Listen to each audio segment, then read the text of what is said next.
네, 하이델베르크 교리문답 52주일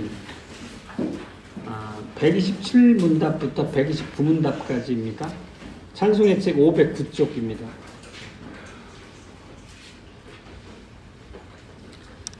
여섯째 간구는 무엇입니까? 우리를 시험에 들지 말게 하옵시며 다만 악에서 구하옵소서로 이러한 간구입니다. 곧 우리 스스로는 너무나 연약하여 한순간도 설 수 없나이다. 더욱 우리의 불구대천의 원수들인 마귀와 세상과 우리 자신의 육신은 우리를 끊임없이 공격하나이다. 그러므로 주의 성령의 힘으로 우리를 친히 붙드시고 강하게 하시사 우리가 이 영적 전쟁에서 패배당하지 않고 오히려 마침내 완전한 승리를 얻기까지 항상 우리의 원수들을 확고하게 물리치게 하시옵소서. 128문답입니다.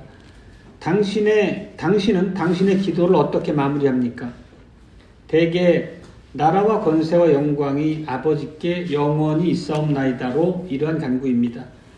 주는 우리의 왕이시며 만유의 대주제로서 우리에게 모든 좋은 것을 기꺼이 주고자 하시며 주실 수 있기 때문에, 그리고 우리가 아니라 주의 거룩한 이름이 영원히 모든 영광을 받으셔야 하기 때문에 이 모든 것을 우리는 주께 구하나이다. 129문답입니다. 아멘이라는 말은 무엇을 뜻합니까? 아멘은 참되고 확실하다는 뜻입니다. 과연 하나님께서는 내가 그에게 이렇게 간곡히 바라는 내 심정보다도 훨씬 더 확실하게 내 기도를 들으십니다. 주 예수 그리스도의 사랑하는 형제자매 여러분, 우리가 45주부터 주기도문에 대한 고백을 본문으로 해서 복음을 선포해오고 있습니다. 오늘이 그 마지막 순서입니다.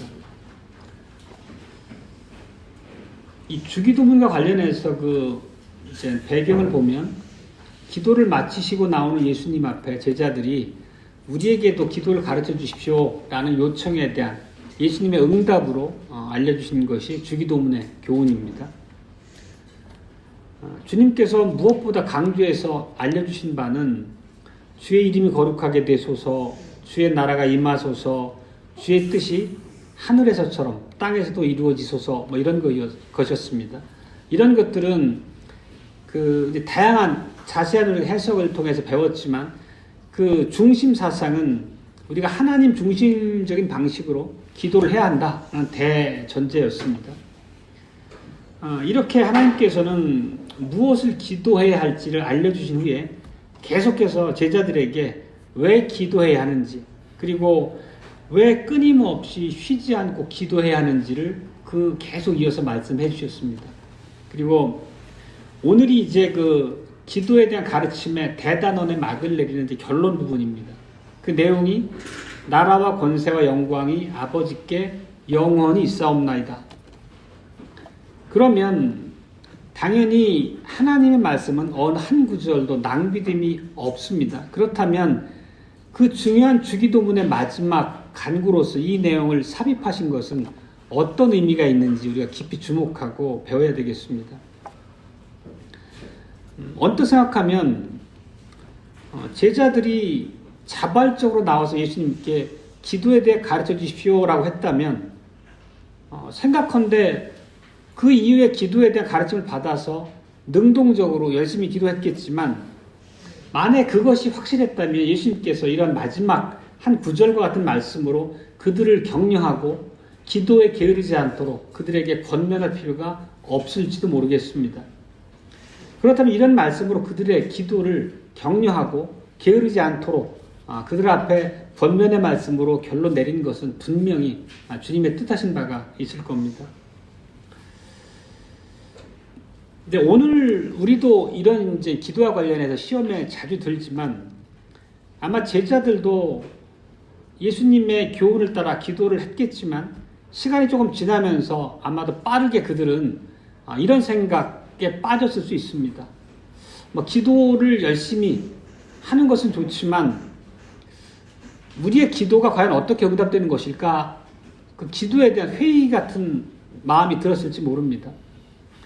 근데 우리도 생활 가운데 경험하는 거지만 조금만 내 앞에 어떤 복잡한 상황이 떨어지거나 문제가 내 머릿속을 가득 채우게 되면 우리가 기도 먼저 시들해지거나 기도하는 일에 게을러지게 되는 경험들은 우리가 일상적으로 많이 하는 부분일 수 있습니다. 그럼 우리가 이제 기도에 이렇게 활력을 잃게 되면은 기도가 정말 의미가 있을까? 내 기도가 응답되게 하는 것일까? 이런 생각들을 가지고 점점 더 기도에서 멀어지는 경우가 있기도 합니다. 만약에 이런 생각들이 계속 내 마음을 채우고 있다면 우리 그 순간 기도와 관련해서 수렁에 빠지는 거나 마찬가지가 될 것입니다. 이런 문제에 대한 경계와 더불어서 왜 우리가 기도해야 되는지를 결론적으로 가르치시기 위한 말씀이 바로 오늘의 결론 부분에 담긴 가르침입니다. 그 첫 번째 소주제는 기도하는 사람의 좌절 혹은 기도하는 사람의 딜레마라는 주제인데요. 제자들은 예수님께서 기도하는 방법에 관한 그런 여러 가지 교훈을 경청했을 것입니다.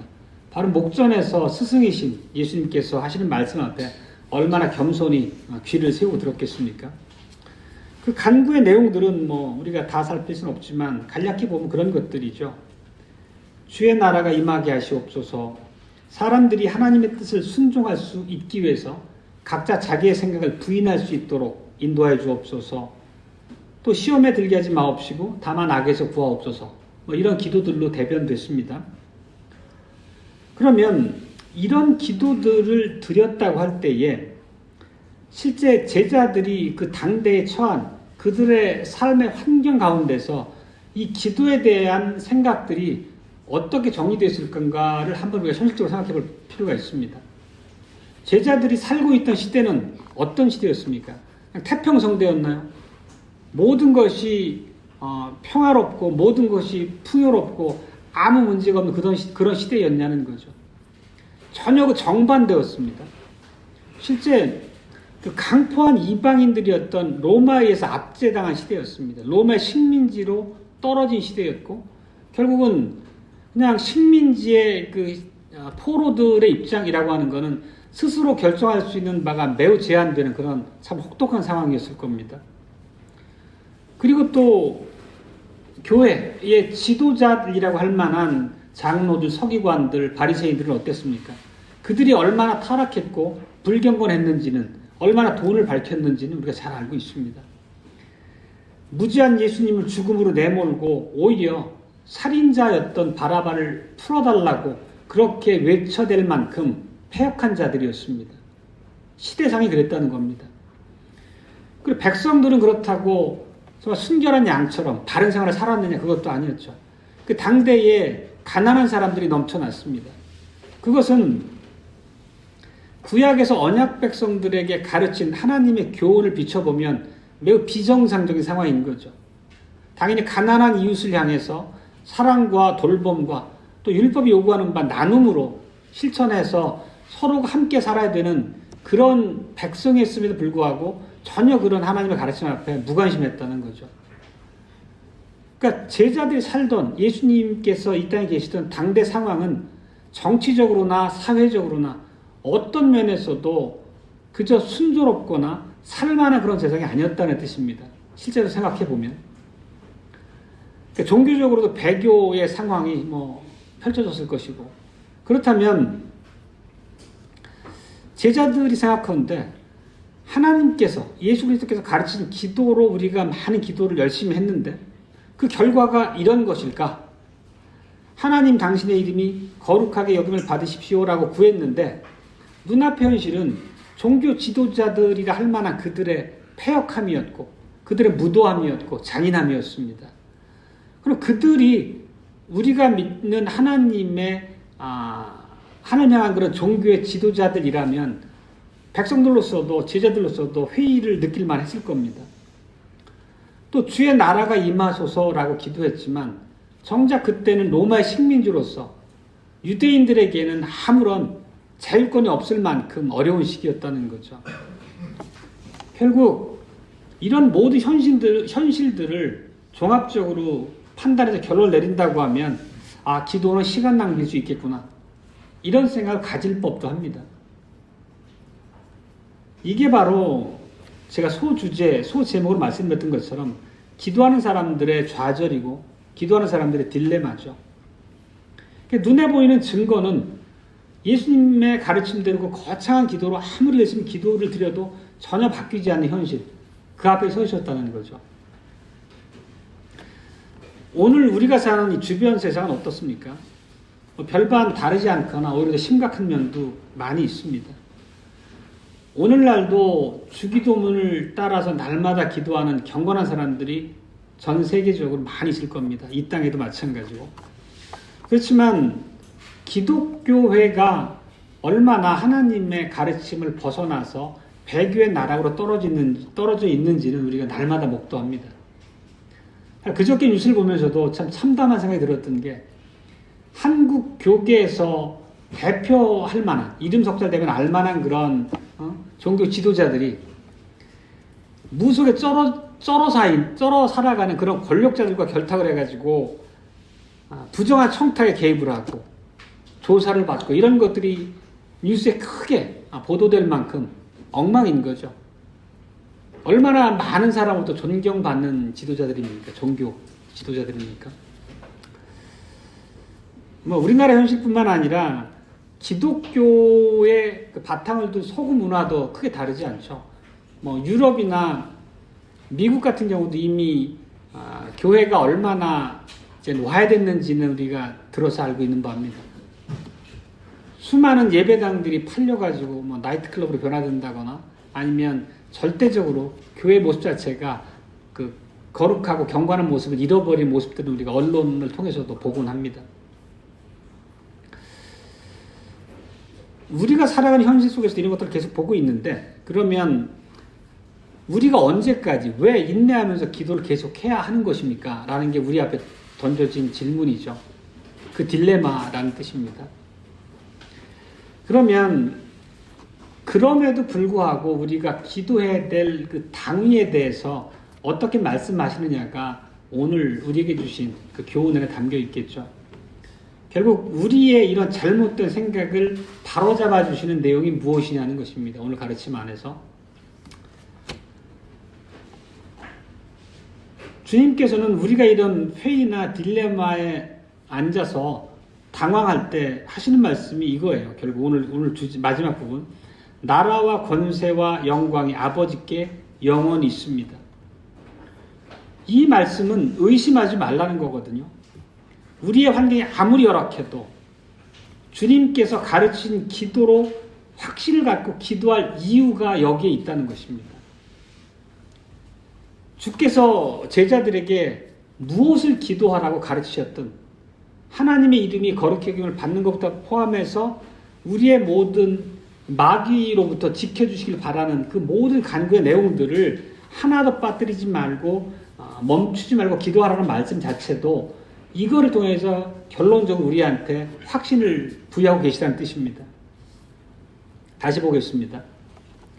대개 나라와 권세와 영광이 아버지께 영원히 있사옵나이다. 이 대개란 말은 접속사입니다. 인과관계를 나타내는 접속사입니다. 그러니까 왜냐하면 그런 뜻입니다. 그러니까 영어로 보면 For thine is the kingdom 이거거든요. 그러니까 thine은 고어인데 당신의 것 이런 얘기입니다. Yours라고 하는 영어인데 그러니까 왕국이 하나님의 것입니다 라는 의미거든요. 그러니까 for라고 하는 접속사로 시작했다는 자체가 앞에 있는 모든 간구의 내용에 대한 결론적으로 너희가 그것을 믿고 구해라. 왜냐하면 나라와 권세의 영광이 아버지께 영원히 있기 때문이다. 이렇게 결론 내고 계신 겁니다. 그리고 이 마지막 문구에 사용된 그런 동사 시제나 문장 형식도 우리가 좀 살펴봐야 되는데 한글에는 시제가 사실 좀 그냥 그렇게 뚜렷하게 나타나지 않잖아요. 근데 영어로 보면 앞서 말씀드린 것처럼 For thine is the kingdom and the power 이렇게 쭉 이어지는데 그러니까 현재 시제라는 겁니다. 현재 시제. 이 말씀은 지금 너희 눈앞의 세상은 이 세상에 속한 마귀가 다스린 것 같고 그 앞에 짓눌린 것 같지만 언젠가 앞날에 먼 미래에 하나님께서 그 권세와 영광과 나라를 회복하실 일이 있을 테니까 그때를 위해서 기도해라, 이런 얘기가 아니라는 것입니다. 시제가 현재란 얘기는 현재 이 시점에서 항상 변함없이 예외 없이 나라와 권세와 영광이 아버지께 있지 않은 적이 한 번도 없었다는 것입니다. 그걸 믿으라고 말씀하시는 겁니다. 결국 너희 눈에 보이는 것이 그 말씀과 다를지라도 믿음을 갖고 기도하라는 얘기이기도 하거든요. 우리가 히브리서 11장 1절은 굉장히 다들 잘 기억하시는 구절인데, 믿음은 바라는 것들의 실상이요 보지 못하는 것들의 증거니, 이 말씀이 똑같이 우리 눈앞에 현실이 내가 인식하는 바와 괴리가 있더라도 확신을 갖고 하나님의 약속 안에서 믿음으로 기도하라는 얘기를 하는 겁니다. 비록 제자들 당대에도 눈앞에는 로마인들이 통치하고 있고 종교 지도자들은 타락했고 백성들도 자기 먹고 살기 바쁘지만, 그럼에도 불구하고 나라와 권세 영광이 하나님께 있다고 믿고 기도하라는 것이고, 하나님께서 결론적으로 영원히, 오늘뿐만 아니라 영원히 나라와 권세 영광은 하나님의 것이다 라고 선포하는 것입니다. 이렇게 우리가 좀 전에 인용했던 히브리서 11장 1절 말씀처럼 우리가 눈앞에 보이는 현실이 전부가 아니라는 것입니다.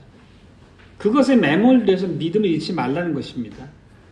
주변 세상이 악함에도 불구하고 제자들이 나라와 권세와 영광이 변함없이 실제로 하나님의 것이라고 고백하는 근거를 결론적으로 말씀하고 계신 겁니다. 근데 이것이 그냥 예수님이 지어서 제자들에게 교훈하신 바가 당연히 아니겠죠. 구약의 기록 안에 보면 더 열악한 형편 가운데서도 하나님께서 어떻게 역사하셨는지를 우리가 명확히 볼 수 있는 그런 수많은 하나님의 일하심의 역사가 넘쳐납니다. 그 한 가지가 오늘 우리가 읽었던 다니엘서 4장 말씀이 그 중에 하나죠. 다니엘 시대가 언제였습니까? 유다가 망해서 느부갓네살에게 패망을 당해서 바벨론으로 포로 끌려와 있던 상황이었습니다. 다니엘은 1차 그 포로에 함께 이제 포함돼서 끌려왔던 사람입니다. 우리가 기억하기에 그 느부갓네살이 이제 나무가 쓰러지는 불길한 꿈을 꿨던 장면을 4장에서 읽었습니다. 오늘 읽은 그 부분의 앞부분입니다. 잠깐 설명을 해드리면, 땅 중앙에 거대한 나무가 서 있고 땅 끝에서도 보일 만한, 그 가지의 끝은 하늘에 닿을 만했고 아주 영광스러운 나무였는데, 그 나무를 베어 넘어뜨리라고 하는 하늘에서 온 순찰자의 음성을 듣습니다. 그 기도에 대한 설명이 쭉 있은 다음에 다니엘을 불러가지고 기도에 대한 해몽을 듣습니다. 결국은 그 나무가 느부갓네살 왕 자신을 상징했다는 것이었고, 결국은 하나님께서 그를 넘어뜨리실 수 있다는 경고의 말씀이었다는 것도 들었겠죠. 그리고 나서 한 1년 정도 시간이 흐른 게 오늘의 장면입니다. 처음에는 그 꿈을 꾸고 그 불길한 꿈 안에서 매우 의기소침했을 것이고 두려움에 빠졌을 것입니다. 그렇지만 오늘의 이 느부갓네살 왕의 말하는 바를 보면 그런 두려움은 싹 사라졌고, 이제는 얼만큼 교만한 말을 하고 있는지가 오늘 우리가 읽었던 내용에 들어 있습니다. 보면은 지붕 꼭대기를 거닐면서 자기가 건설한 왕궁을 쫙 내려다보는 거죠. 그러니까 엄청난 건물들을 빼곡히 들어찬 웅장한 도성도 보이고, 사람들이 분주하게 오가는 그런 거리도 보일 것이고, 또 강력한 바벨론의 군대가 이루고 있는 그런 진영들도 보일 것이고, 그러면서 거만하게 이렇게 말하는 거죠. 오늘 읽은 부분입니다. 이 큰 바벨론은 내가 능력과 권세로 건설하여 나의 도성을 삼고 이것으로 내 위엄의 영광을 나타내는 것이 아니냐. 이 당대 상황, 바벨론이라는 이방인의 왕, 강포한 왕이 이렇게 제국의 정점에서 교만한 말로 지금 얘기를 하고 있는 거죠. 세상의 모든 권세가 자기 손아귀에 있다고 얘기하는 겁니다. 그러니까 이 바벨론의 그 아름다운 모습을 보면서 한껏 부풀어 올랐죠. 자기가 세상 꼭대기에 있는 사람이라고 아무도 자기 위에 없다는 것을 선언한 바죠. 근데 당연히 인간의 눈으로 평가해 보면 느부갓네살 왕의 그 당시의 모습 그럴만했습니다. 사실 그때는 고대 근동이 세상의 전부라고 생각했을 텐데 세상을 다 정복한 왕입니다. 세상은 다 자기 무릎 앞에 조아리고 있는 그런 상황입니다. 그러면 이럴만하죠. 그리고 또 자기를 상징하는 큰 거대한 조각상을 세워놓고 모든 나라를 거기에 절하게 한 바도 우리가 다니엘서 설교에 살핀 바 있습니다. 바벨론 제국 어디에도 하나님에 대한 존중은 털끝만큼도 찾아볼 수 없을 만큼 이방 문화에 짓눌려 있는 하나님을 믿는 자들이 숨 쉴 공간조차 없는 그런 상황이었다는 거죠. 그러면 이런 포로로 끌려와서 이방인의 모든 문화와 강포 앞에 짓눌려 사는 그들에게 하나님께 기도할 힘이 남아 있었겠습니까? 이런 정도의 상황이라면 느부갓네살이 하나님보다 더 위대하다. 나라와 권세와 영광이 하나님이 아니라 느부갓네살 바벨론 왕에게 있다. 이렇게 고백할 만하지 않았냐는 것입니다. 그렇지만 그 이후에 다니엘서가 어떻게 전개되었는지를 우리는 너무 잘 알고 있습니다. 그 상황을 보면 느부갓네살이 지붕 위에서 그렇게 교만을 떨고 있을 때 하늘에서 음성이 들려옵니다. 그게 바로 4장 31절과 32절 말씀인데요. 느부갓네살 왕아 내게 말하노니 나라의 위가 내게서 떠났느니라. 내가 사람에게서 쫓겨나서 들짐승과 함께 거하며 소처럼 풀을 먹을 것이요 이와 같이 7대를 지내서 지극히 높으신 자가 인간 나라를 다스리시며 자기의 뜻대로 그것을 누구에게든지 주시는 줄을 알기까지 이르리라. 이 말씀은 어떤 얘기입니까? 결국 과대망상에 빠져있던 느부갓네살 왕, 자만심으로 한껏 부풀어 올랐던 느부갓네살 왕을 향한 심판의 말씀입니다. 바로 그 왕을 정신병으로 치셨다는 것입니다. 그리고 그 끔찍한 상태가 어떤 거였는지를 이어지는 33절에서 이렇게 묘사합니다. 그 동시에 이 일이 나 느부갓네살에게 응함으로 내가 사람에게 쫓겨나서 소처럼 풀을 먹으며 몸이 하늘 이슬에 젖고 머리털이 독수리 털과 같았고 손톱은 새 발톱과 같았었느니라. 이 일을 처음부터 경고하시고 그 경고 앞에 교만함을 일관했던 세상의 통치자를 향한 하나님 형벌이라는 뜻입니다. 이거 참으로 놀라운 역설입니다. 나라와 권세 영광이 내 손아귀에 있다고 주장했던 그를 하나님께서 정확히 유예하신 1년이란 기간이 도래했을 때 그럼에도 불구하고 자기의 교만함에서 돌이키지 않으니까 일거에 즉시로 비천한 처지로 내쳐버리시는 게 하나님이시라는 뜻입니다. 그렇다면 느부갓네살 왕이 이렇게 왕위에서 쫓겨나가지고 비참지기에 처했을 때 그 땅의 이 모습을 목도했던 하나님의 신실한 백성들이 어땠을까는 이렇게 상상이 됩니다. 왜냐하면 거대한 나무의 모습에 대한 꿈의 해몽을 통해서 어떤 경고가 느부갓네살 왕에게 주어진지 언약 백성의 신실한 자들은 알고 있었을 것입니다.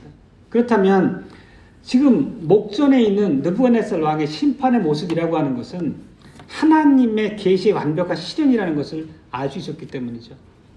그러면 그 당대 포로로 비록 끌려와서 압제 가운데 살아가지만 하나님의 백성들에게 얼마나 큰 위로가 됐겠습니까?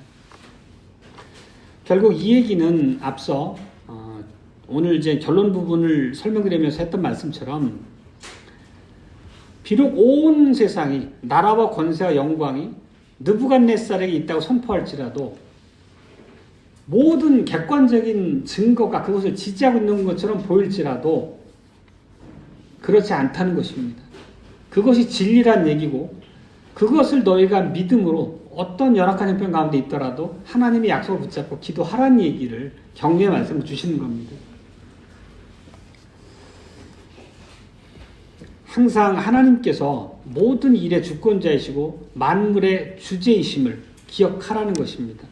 당대 언약 백성들은 이런 느부갓네살 왕 같은 강포하고 막강한 왕이 있을 때라도 정말로 이런 상황이지만 만유의 통치자이시고 어느 하나도 하나님의 뜻이 아니면 이 세상의 질서가 이루어진 법이 없구나라고 하는 그 결론적인 고백에 이르도록 그들을 격려했겠죠. 이런 장면들이.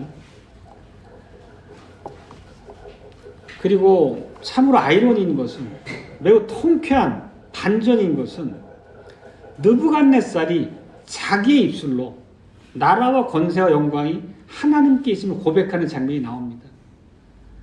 자기를 한껏 높였던 자가 하나님의 치심을 받아서 7년간 짐승처럼 살다가 왕좌로 회복됐을 때 하나님을 찬송하는 그런 대반전의 고백이 바로 그 당사자의 느부갓네살 입을 통해서 하나님께 들려진다는 겁니다. 그게 34절입니다. 4장. 그 기한이 참에 나 느부갓네살이 하늘을 우러러 보았더니 내 총명이 다시 내게로 돌아온지라. 이에 내가 지극히 높으신 자에게 감사하며 영생하시는 자를 찬양하고 존경하였노니 그 권세는 영원한 권세요 그 나라는 대대로 이르리로다. 어서 많이 듣던 말씀 아닙니까? 오늘 예수님이 가르치신 주기도문 결론과 똑같은 얘기를 하고 있는 겁니다. 바로 이방인의 왕의 입술로 모든 권세와 영광이 하나님께 있음을 고백하게 한 건데 그 내용이 주기도문의 결론과 똑같다는 것입니다. 다시 봅니다.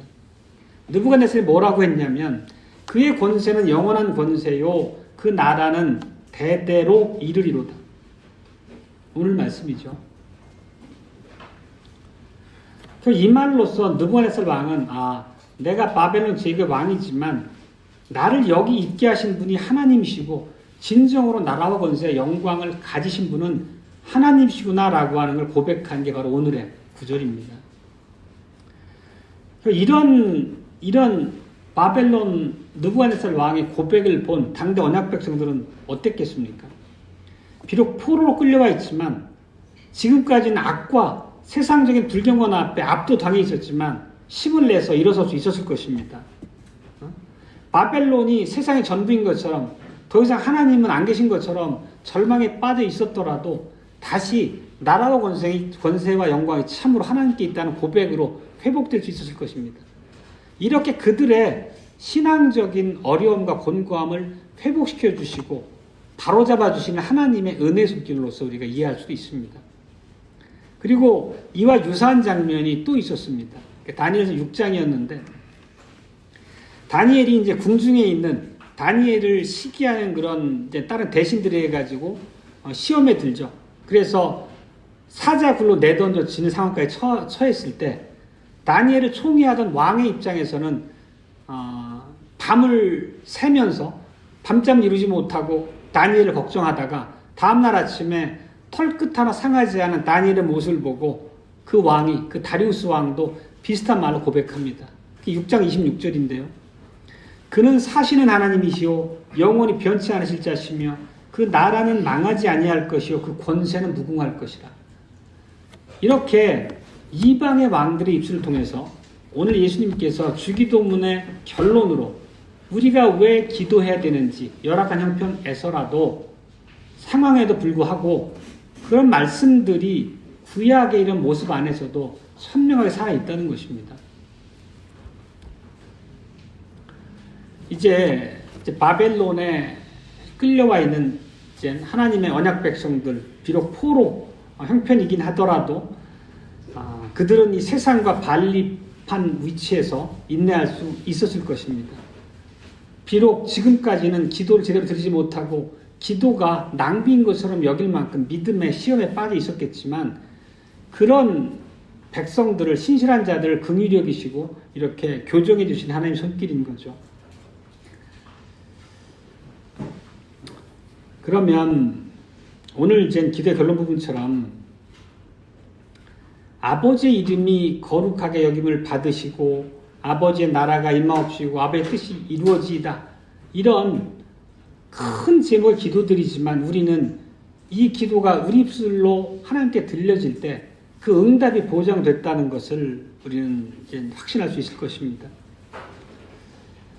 예수님께서는 다시 앞에 상황을 한번 짚어서 이제 말씀드리겠습니다. 제자들에게 주기도문을 통해서 많은 기도의 교훈을 알려주셨습니다. 그렇지만 그 당대 상황은 심각한 배교의 상황이었고 인간의 눈으로 볼 때는 그 상황 자체에서 절망할 만도 했다는 말씀 드렸습니다. 그렇지만 우리가 다니엘서 말씀을 가지고 살펴봤던 것처럼 구약에는 어렵고 힘들고 모든 것이 어둠에 갇힌 것처럼 보일 때 하나님의 역사를 통해서 축복이 임하고 언약 백성들에게 하나님의 손길이 건네진 예가 참 많습니다. 나라와 권세 영광이 하나님께 속했다는 것을 우리는 수많은 장면에서 목도할 수 있습니다.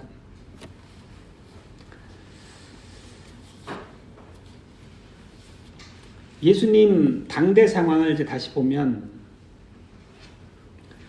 부패하고 악한 통치자들, 서기관과 바리새인, 사두개인들로 대변되는 그들이 예수님을 죽음에 이르도록 정죄했습니다. 그리고 끝내 십자가 못 박아 죽게 했습니다.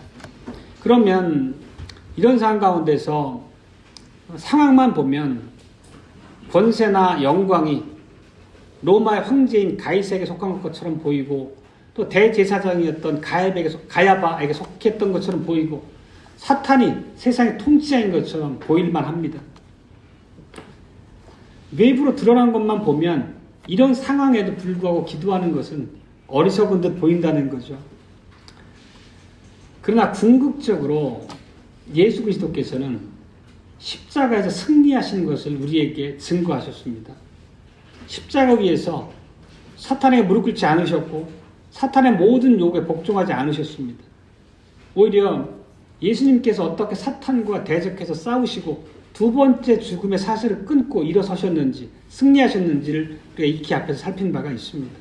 그리고 그렇게 사탄, 세상과의 싸움을 이기신 예수님께서는 부활하시고 승천하셔서 하나님 보좌 우편에서 만왕의 왕의 권세를 위임받으셨습니다. 그것이 우리가 오늘 에베소에서 읽었던 말씀입니다. 이제 마지막으로 이제 세 번째 대지는 그러면 이러한 하나님의 교정과 위로와 격려 앞에서 기도하는 우리들이 어떤 확신을 가질 수 있는지에 대한 말씀으로 결론을 맺겠습니다.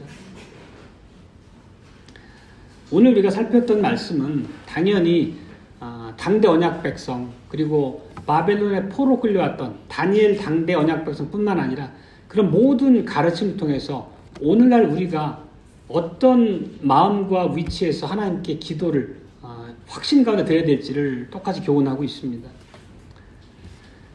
그리고 그 근거는 바로 예수님께서 십자가 사역에서의 승리를 통해 부활하시고 승천하신 그 사실에 있다는 것을 고백한 바 있습니다. 바울은 그 내용을 에베소 1장 19절로 21절에서 이렇게 고백합니다. 그의 심의 강력으로 역사하심을 따라 믿는 우리에게 베푸신 능력의 지극히 크심이 어떤 것을 너희로 알게 하시길 구하노라. 그 능력이 그리스도 안에서 역사하사 죽은 자들 가운데서 다시 살리시고 하늘에서 자기의 오른편에 앉히사 모든 정사와 권세와 능력과 주관하는 자와 이 세상뿐 아니라 오는 세상에 일컫는 모든 이름 위에 뛰어나게 하시고, 이 말씀을 근거로 바울도 에베소 3장에서 우리가 읽은 바처럼 기도의 능력에 대해서, 기도의 능력에 관해서 우리가 확신을 갖고 기도하도록 이렇게 권합니다. 3장 20절과 21절인데 우리 오늘 낭독한 부분입니다. 우리 가운데서 역사하시는 능력대로 우리의 온갖 구하는 것이나 생각하시는 것에 더 넘치도록 능히 하실 이에게 교회 안에서와 그리스도 예수 안에서 영광이 대대로 영원 무궁하기를 원하노라. 아멘. 왜 이게 가능하냐면 예수님께서는 하늘에 오르시고 하나님의 보좌 우편에서 우리의 대언자가 되셨고 우리의 중보자가 되셨기 때문인 거죠. 새 언약의 중보자라는 표현으로 오전 설교에서 말씀드린 바 있습니다. 그리고 지금 읽었던 이 에베소서 3장의 말씀, 구하는 것이나 생각하는 것에 더 넘치도록 능히 하실 이 말씀 안에는 예수님께서는 능치 못할 일이 없으시다는 것입니다. 그분께서 하실 수 있는 일이 얼마나 무궁무진한지를 상징적으로 표현해 보여주는 문구입니다.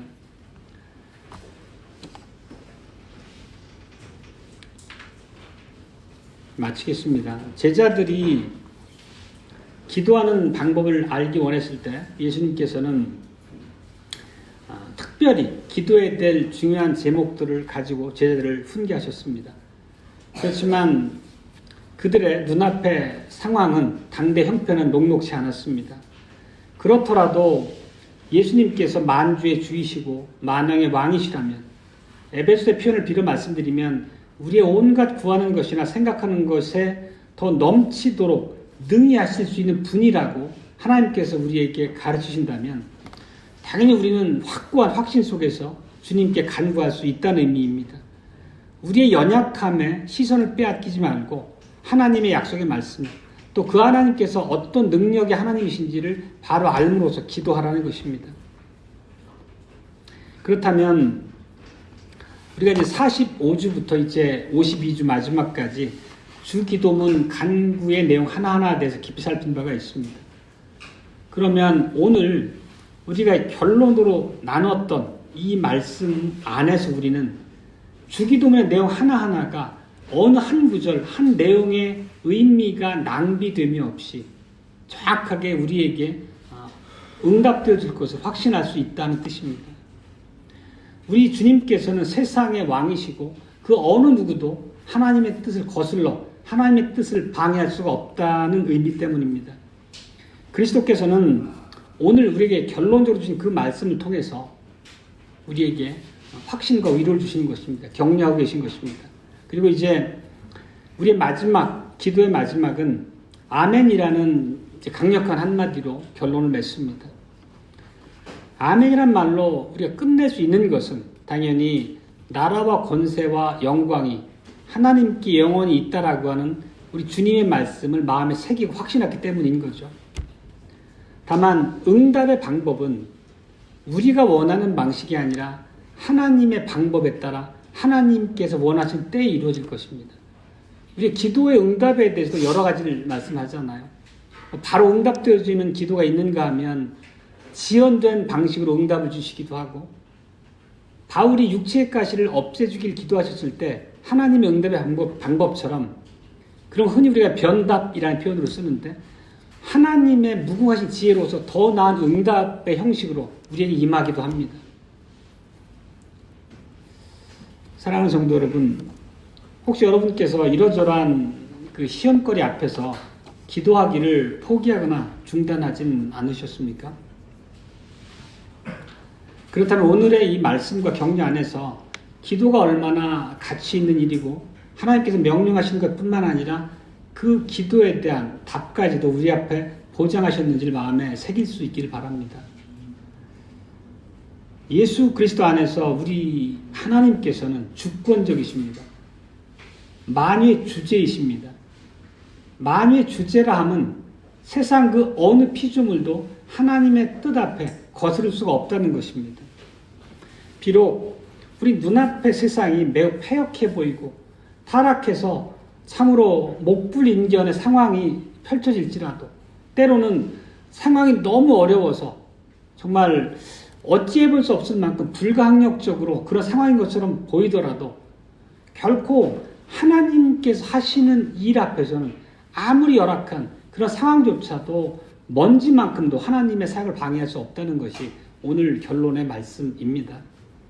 이 세상의 모든 것은 하나님 아버지의 것입니다.